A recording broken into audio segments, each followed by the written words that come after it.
এই যে ভাইয়া কল দিছে, এই যে মা কথা বলবে। বাবা কেমন আছিস? ঠিক মতো পৌঁছেছিস তো? কত কোনো ঝামেলা হয়নি তো? আমার কোনো ঝামেলা হয়নি, আমি ঠিকঠাক পৌঁছাইছি। কত করে খুশিলাম এই অস্ট্রেলিয়া যাওয়ার কাম নাই, মিডিল ইস্টে যা, একটা কাম তো পারি। কি সালমান ভাই, আজকে মাসের 20 তারিখ, আমার টাকা কো, আমার সুদের টাকা কো ভাই, আমরা বাসা লাগলো কি লিগা মিয়া? আমার কথাটা শোনো ভাই, হ্যাঁ। নিশ্চয়ই সকলের কোনো অসুবিধা হয়েছে, টাকাটা তো পাঠাতে। ভাই টাকা লোনের সময় এই কথা কোন নাই তো। আমার- প্রতি মাসে 5 তারিখে টাকা, আজকে 20 তারিখ। না ঠিক আছে দিদি। ভাই ঠিক আছে না, টাকা লাগবে বাড়ি দিতে দেন। না আসসালামু আলাইকুম আপা।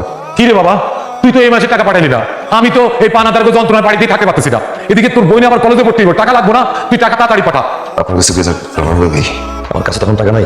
আচ্ছা, আমার দু সম্পর্কে আত্মীয় আছে, বিজনেস করে, আমি তার সাথে কথা বলে দেখি। আমার 2 দিন টাইম দাও। কি রে বাবা, তুই এমন দেখাইছিস কেন? একটু কেমন হয়ে গেছে? ওই আমার, আমি তো ঠিকঠাক আছি। টাকা পাঠানোর লেগে নিজের শেষ করে দিতেছ। কেমন লাগতো না বাপ?